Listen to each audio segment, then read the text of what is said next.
I'm very blessed to be able to get this testimony.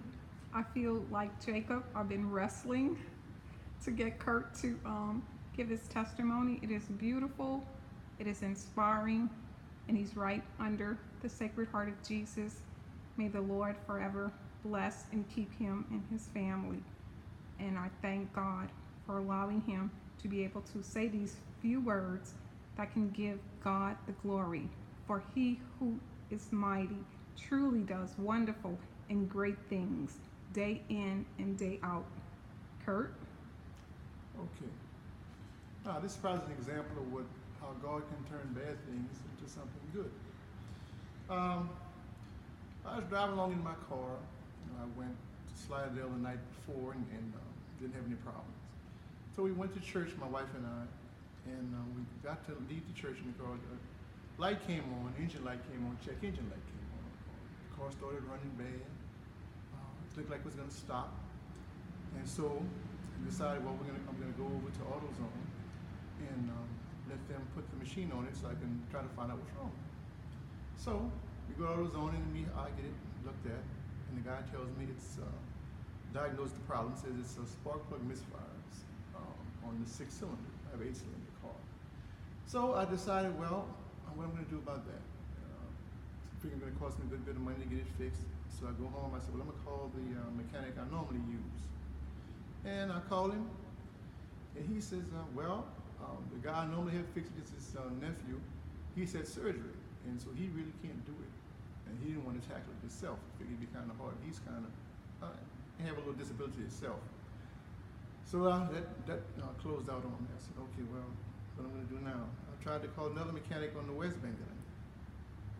His phone disconnected. I said, well, I'm really in a pickle now. What am I going to do at all, or something like that?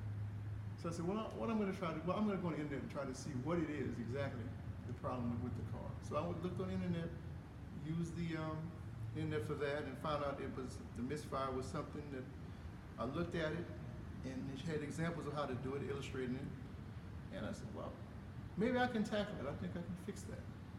So I stood there and studied a whole lot, and I decided to say, well, okay, I'm going to give it a try.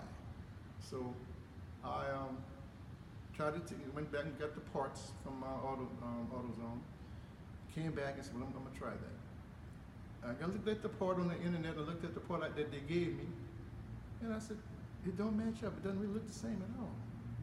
So I called them back and said, is this the right part? They said, oh, that's the part it calls for. I said, okay.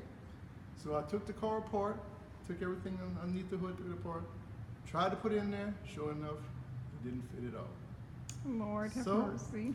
I said, what am I going to do now? I called back on the phone and said, listen, I done took the part out, it's the wrong part, it doesn't fit. He said, well, you can bring the part back and we'll match it up.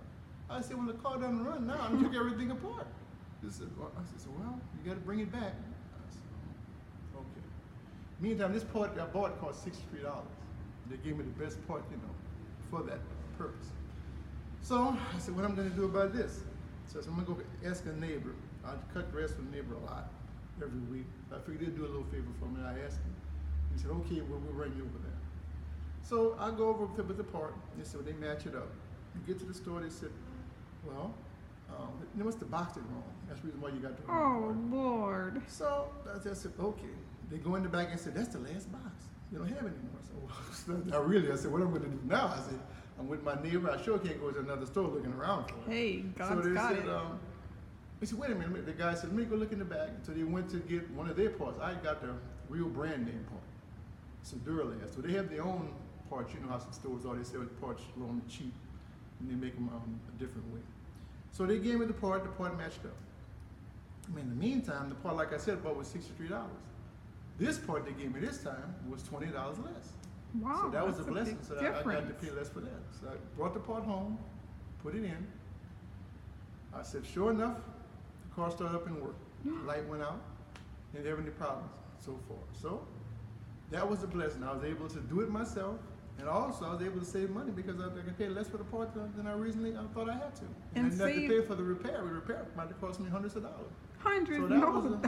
That was a blessing, So it turned out it was bad, but God turned it for good. See that? And that's my story on that. Wow. So whoever's out there, when things were going wrong, like I'm speaking to myself, know that God's got it. Amen. And Blessed Mother is there helping, and all the angels and saints.